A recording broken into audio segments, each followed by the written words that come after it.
میں بڑا دکھی آ رہا ہوں. اللہ کے نبی کیا ہوا؟ کہا ہونا کیا ساری پاکستان کی دینی جماعتوں نے دعوت دے کر مجھے بلایا تھا اور جب میں یہاں آیا میرے استقبال کے لیے کوئی بھی نہیں پہنچا.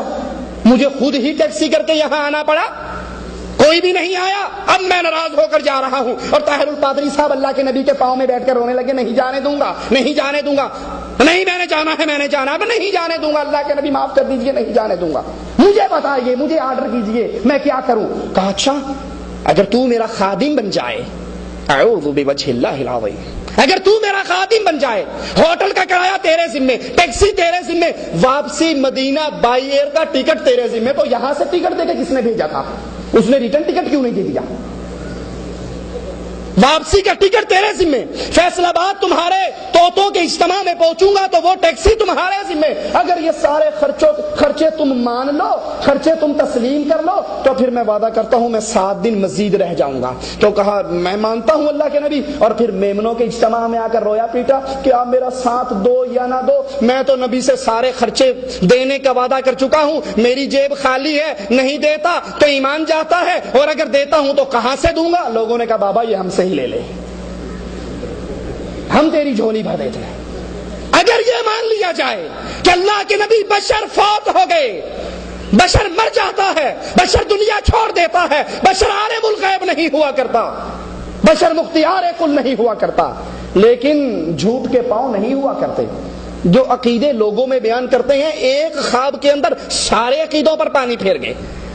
لوگوں کو کہتے ہیں نبی عالم الغیب, تو نبی کو تو پہلے ہی پتا تھا مدینے سے نکلنے سے پہلے, فلائٹ پکڑنے سے پہلے, کہ وہاں استقبال کرنے کے لیے کوئی نہیں آئے گا, تو نبی کیوں آئے؟ نمبر 1.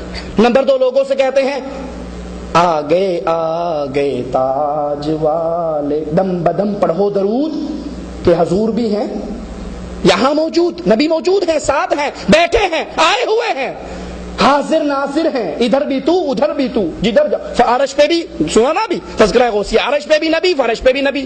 ارے باولے, جو حاضر ناظر ہوتا ہے وہ فلائٹ کیوں پکڑتا ہے؟ اسے کراچی سے فیصل آباد کیوں جانا پڑتا ہے؟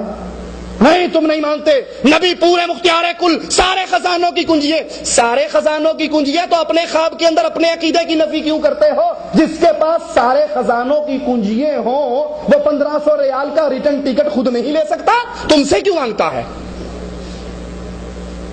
جو عقیدے امت کو تم دیتے ہو, اپنے خواب, اپنا ڈرامہ, اپنی جہنم بھرنے کے لیے, اسی عقیدوں کا تم انکار کیوں کر دیتے ہو؟ اگر یہ مان لیا جائے نور من نور اللہ کہنے کی وجہ سنیے, اگر یہ مان لیا جائے کہ نبی بشر تھے تو ساری پنچکین کے شرک کی ختم ہو جائے گی.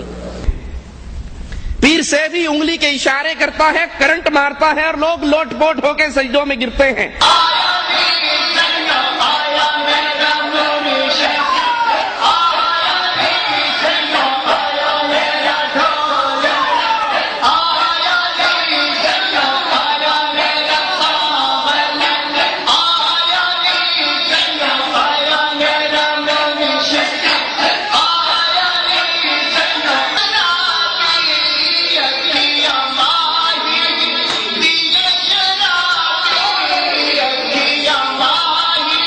ان سے پوچھا جائے یہ کیا ہے, کہ معرفت دیا گلا نے تو انو کی پتہ لگنا, تم وہابی ہو, معرفت سے بے بہرا ہو, یہ پیر صاحب دل جاری کرتے ہیں. آج قوالی پیٹنے والے, قوالی بجانے والے, قوالی گانے والے, ڈھول سرنگی بجانے والے, قرآن کریم کی یہ آیت ان پر کیسے فٹ ہوتی ہے. وَذَرِ الَّذِينَ اتَّخَذُوا دِينَهُمْ لَعِبًا وَلَهْوًا وَغَرَّتْهُمُ الْحَيَاةُ الدُّنْيَا, اور ایسے لوگوں سے بالکل کنارہ کش ہو جائیے. ان کی قوالیاں نہ سنیے, ان کے کفریہ جملوں کو نہ سنیے, ان کی ساز اور موسیقی کو نہ سنیے, بلکہ ان سے کنارہ کشی اختیار کر لو جنہوں نے اپنے دین کو کھیل اور تماشا بنا لیا.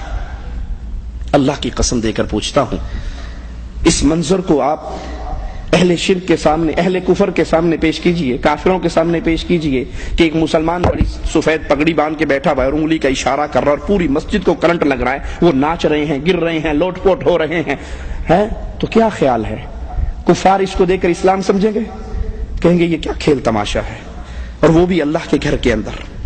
یہ کھیل تماشا نہیں ہے اور کیا ہے؟ سفید لمبی داڑیاں ہیں، طاہر القادری صاحب کی موجودگی میں بابے ہیں، اور ناچ ناچ کے ان کا ایسی تیسی ہو رہی ہے، کوئی رکوع کی حالت میں ناچ رہا ہے، کوئی کھڑا ہو کے ناچ رہا ہے۔ کیا انڈین اداکار ناچیں گے، پاکستان کے اداکار ناچیں گے جو یہ مولوی مسجد میں ناچتے ہیں؟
یہ کھیل تماشا نہیں ہے؟ کیا قوالی کے نام پر یہ کھیل تماشا مسلمانوں میں داخل نہیں کیا گیا؟ اور قرآن کہہ رہا ہے ان لوگوں سے کنارہ کشی اختیار کر لیجئے جنہوں نے اپنے دین کو کھیل تماشا بنا لیا۔ کھیل کے نام پر کھیلو، اسلام کے نام پر تو کھیل کو اسلام میں داخل نہ کرو، یہ کھیل تماشا ہے۔ پیر نوری بوری لاہور کی بہت بڑی سرکار ہے، اس میز سے لمبے تو ان کے بال ہی ہوں گے، ایک چٹیا ادھر چھٹتی ہے، ایک چٹیا ادھر ہے، بیچارہ بالکل اینڈ ہوا ہوا 80 سال کا ہوگا، اس سے دھمال نہیں ڈالی جا سکتی، تو دو آدمی ادھر سے اس کے نیچے ہاتھ دیتے ہیں، دو ادھر سے اس کے نیچے ہاتھ دیتے ہیں، اس کو بڈھے کو زبردستی نچاتے ہیں، اور وہ بیٹھتے کہتا دھمال ڈالو، مولویوں مسجدوں سے نکلو دھمال ڈالو، سنی ہو تو دھمال ڈالو، شیعہ ہو تو دھمال ڈالو، وہابی ہو تو دھمال ڈالو، اور جو دھمال نہیں ڈالے گا اس کی نجات نہیں ہوگی۔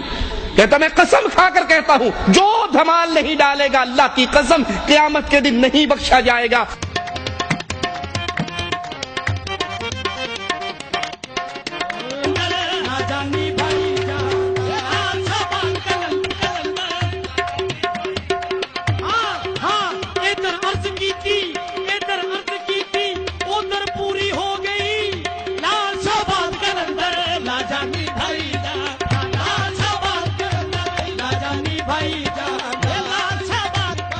حضور فرماندے نے جڑا تمال نہیں پائے گا وہ بڑا بہن۔